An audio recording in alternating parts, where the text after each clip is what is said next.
Welcome to Food Label Friday, the only show giving you full disclosure about the labels on your food and the ingredients they hide.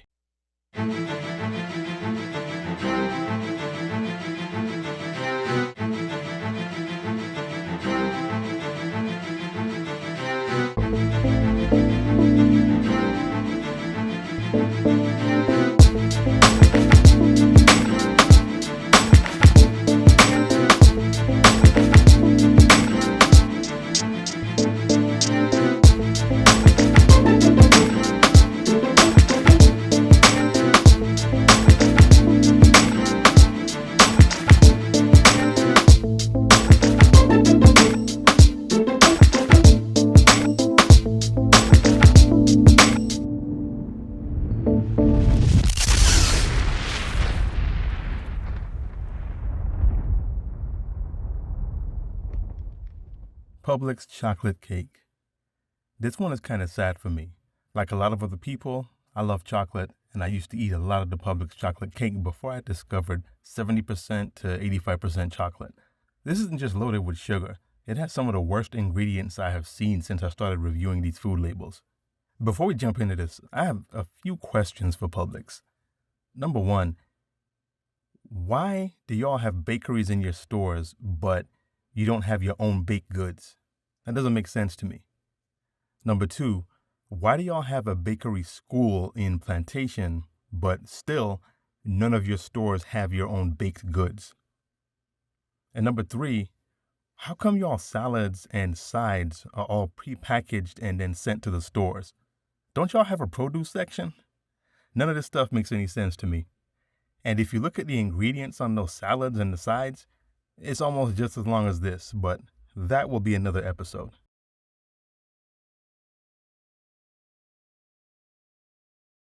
So we're going to jump right into this because the ingredient list on this cake is so long it should be a criminal offense. So let's begin with these questionable ingredients. Now, mind you, I'm not going over every single ingredient. I'm just going over the ones that are the most questionable. Bleached enriched flour. Bleached flour is typically refined, stripping the grain of many of its valuable vitamins and minerals and leaving only the endosperm. Enriched flour is flour in which most of the natural vitamins and minerals have been extracted. Instead of being a slow process that gives you steady bursts of energy, your body breaks down enriched flour more quickly, which typically raises blood sugar more quickly as well. This has to be metabolized by the liver, and if there's any excess of sugar, your body will store some of it as fat. Vegetable oils. Vegetable oils are actually made from tough seeds and legumes that were originally grown for industrial use, not human consumption. These seeds must be treated chemically to be processed into something humans can consume. This includes canola, corn, cottonseed, safflower, sunflower, rice bran, and soy oil. Hydrogenated cottonseed. Cottonseed oil must be refined to remove gossypol. This naturally occurring toxin gives the oil its yellow color and protects the plant from insects. Unrefined cottonseed oil is sometimes used as a pesticide. This toxin has also been linked to infertility and liver damage. Gossypol has been found to have several negative side effects, including infertility and reduced sperm counts and motility, pregnancy problems, including early embryo development, liver damage, and respiratory distress. Palm oil. Palm oil is the leading cause of orangutan extinction. It's in 50% of all household and food products sold in the West. It's an ingredient in shampoo, toothpaste, detergent, frozen and microwave dinners, cookies, peanut butter, lotion, makeup, and much more. Palm oil may increase certain heart disease risk factors in some people. Repeatedly reheating the oil may decrease its antioxidant capacity and contribute to the development of heart disease. Dextrose. Dextrose is a type of simple sugar made from corn. It's similar to fructose and chemically identical to glucose, which is blood sugar. Consuming too much can lead to heart disease and diabetes. Corn syrup. Corn syrup is made from corn. The glucose in corn is extracted and refined, leaving a thick and gooey light golden syrup that is pure glucose. Eating too much causes issues with your insulin levels and contributes to weight gain. You must be careful with how much of this you consume. Fructose. Fructose is a type of sugar that makes up around 50% of table sugar and high fructose corn syrup. Scientists are concerned that excessive intake may cause metabolic disorders. When people eat a diet that is high in calories and high in fructose, the liver gets overloaded and starts turning the fructose into fat. Monodiglycerides. Monodiglycerides are a form of fatty acid, along with triglycerides and diglycerides. During the manufacturing process, monodiglycerides and diglycerides mixtures can also become contaminated with very small quantities of toxins such as lead, nickel, ash, cadmium, mercury, and arsenic. Potassium bicarbonate. Potassium bicarbonate is classified as a Category C substance. This means it's not recommended for women who are pregnant or planning to become pregnant. Cornstarch. Cornstarch is very high in calories and carbohydrates, and it has little nutritional content. Wheat flour, rice flour, and xanthan gum are some of the potential alternatives. It is not the best thing for people who want to lower or regulate their blood sugar or cholesterol levels. People on a diet, or for those looking to reduce the risk of obesity, may want to avoid food which has this ingredient. This is due to its high calorie and carbohydrate content. Sodium stearoyl lactylate. SSL is synthesized from food-grade stearic acid, mostly from palm oil, lactic acid, from the fermentation of sugar beet or chemical synthesis, and sodium hydroxide.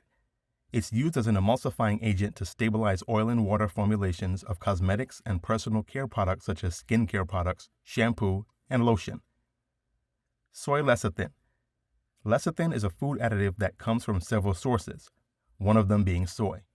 Soy lecithin is found in dietary supplements, ice cream, and dairy products, infant formulas, bread, margarine, and other convenience foods. Some people are concerned about the use of soy lecithin because it's made from genetically modified soy. Polysorbate 60. An emulsifier, thickener, and stabilizer created by adding a stearic acid molecule to sorbitol. Along with polysorbate 80, it is known to be commonly contaminated with 1,4-dioxane, which is known to cause cancer in animals. It is often derived from petroleum. Natural flavor. Natural flavors are synthesized in laboratories. The significant function in food is flavoring rather than nutritional. Phosphoric acid. Phosphoric acid is a colorless, odorless crystalline liquid. Most of soda's acidity also comes from phosphoric acid. Too much of it can cause problems.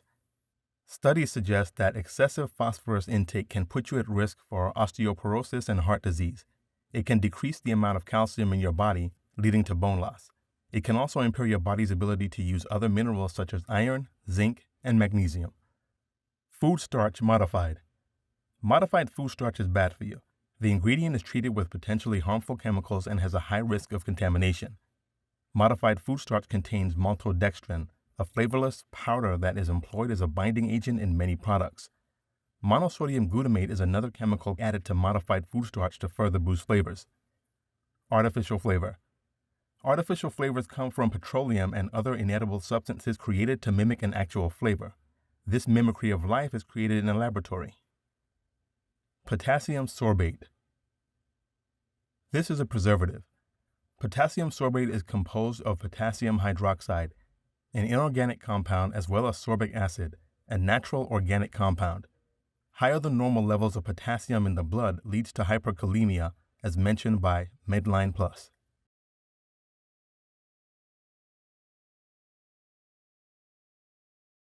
Cellulose gum.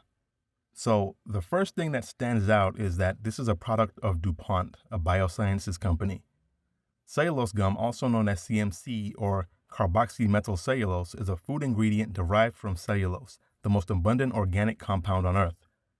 Cellulose gum is often used in foods and beverages to tailor sensorial nuances, retain moisture, and stabilize recipes, and is used to make foods thick and creamy without all the fat. Because it works as a filler in foods, it has the potential to keep you feeling full. This is another reason cellulose gum is often found in diet food. You may experience loose bowel movements if you eat too many foods high in cellulose gum. Some people even use it as a laxative for weight loss. It is manufactured from naturally occurring cellulose in wood or cotton cellulose. The Center for Science in the Public Interest cautions that cellulose gum isn't as healthy as the fiber you'll find in natural food. Guar Gum.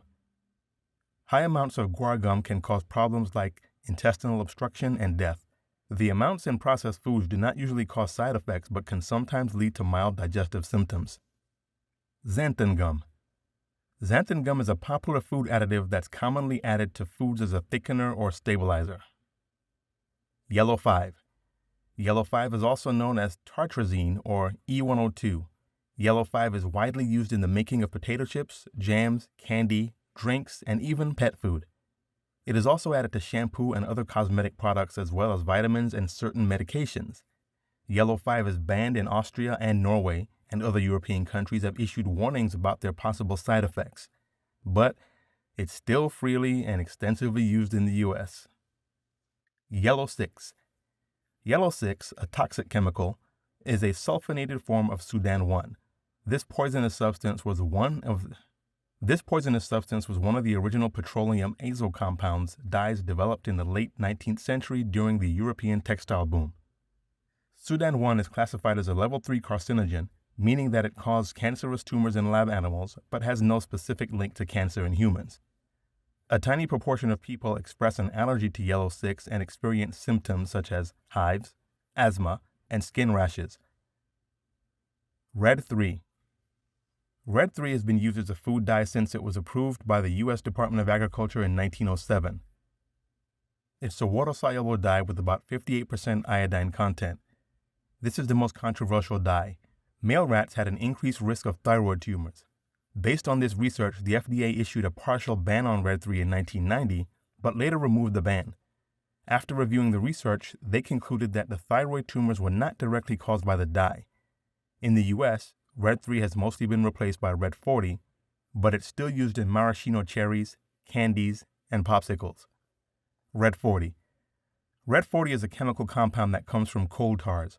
Over time, scientists have learned how to create these colors in the lab. This is where dyes like Red 40 made their debut. According to the Center for Science in the Public Interest, some people who have come in contact with products containing Red 40 have had allergic reactions such as swelling around the mouth. Research has also shown a link between Red 40 and hyperactivity in kids. This one is really bad, actually quite horrific. Blue 1. Blue 1 is called Brilliant Blue, and as is typical of modern dyes, was originally derived from coal tar, although most manufacturers now make it from an oil base. In January 2006, the Egyptian Society of Toxicology conducted tests on the effects of Blue 1 on liver, kidney, and testes in rats. The results were not very good. Blue 2. Blue 2 is also called Indigo Blue or indigotine. It is a synthetic version of indigo, a dye naturally produced from plants. Indigotine, on the other hand, is a petroleum product.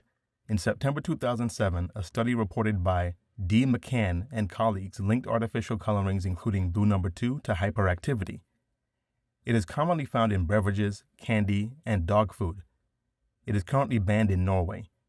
Health concerns include brain tumors. The Center for Science in the Public Interest asserts that Blue number 2 is not safe for human consumption. So we're done with the poisonous colors for now. I did a 2-part series last season regarding all of these poisons, so check it out. It's called The Color of Poison, Part 1 and Part 2. Confectioner's glaze. Confectioner's glaze, also known as pharmaceutical glaze, is used by numerous candy companies to add a shiny, smooth finish on their products. It's made using shellac, but shellac, or beetle juice, is made of bug secretions. After feeding on tree sap, the female lac bug secretes a substance called lac to protect her soon-to-hatch eggs. The lac later hardens to create a flaky shellac. It is then dissolved in ethanol, an alcohol fuel distilled from plant materials. The process leads to the creation of glaze and shellac polish to enhance the shine of apples, jelly beans, and other hard foods. Shellac-based sprays are also used to coat pills, polish fingernails, and varnish wood. Carrageenan gum. Carrageenan is an additive used to thicken, emulsify, and preserve foods and drinks. Some evidence suggests that carrageenan triggers inflammation, gastrointestinal ulcerations, and that it damages your digestive system. It is also said to be linked to cancer and diabetes. Maltodextrin. Maltodextrin is generally used as a thickener or filler to increase the volume of processed food. It's also a preservative that increases the shelf life of packaged foods.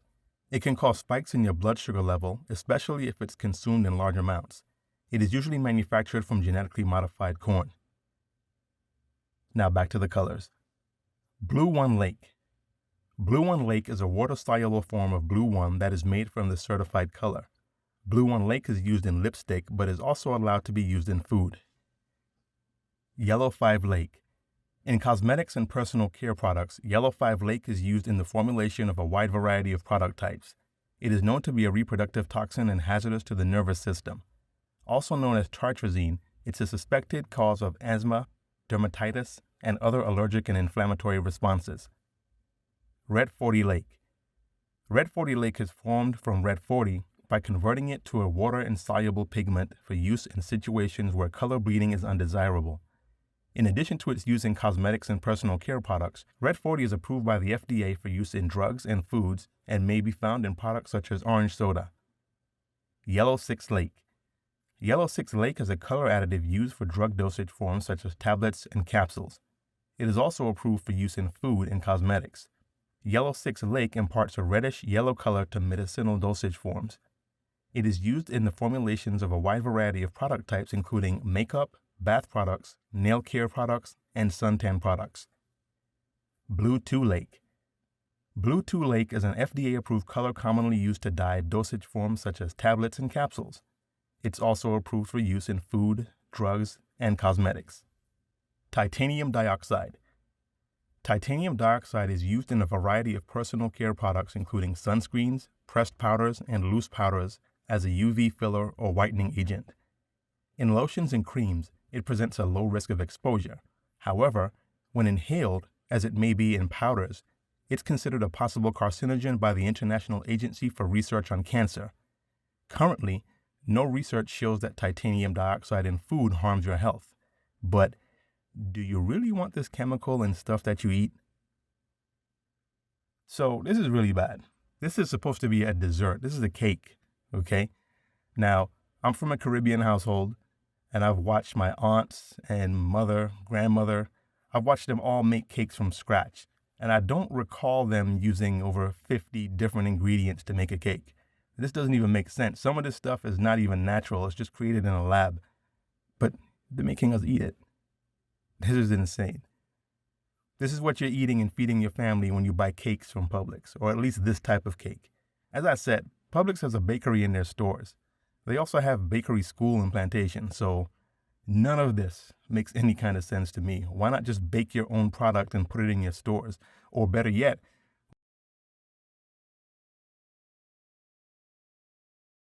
why don't you just pay one of your bakers to put one of their personal recipes in your stores? That seems like a win-win to me. Anyways, I'm not going to extend this video much longer because this poison has kept us here long enough. Next week, we will open up the secrets of another food item. Until then, always read your labels. Make sure you subscribe, like, and share. Click the notification bell so you'll be notified when we upload new videos. Find The Awakening Frequency on Twitter, Instagram, and on Facebook. Research is key. Always do your own research and never just listen to what people tell you. We are The Awakening Frequency. Out of the millions of potential subscribers, we just want to reach one so each one can teach one. Peace.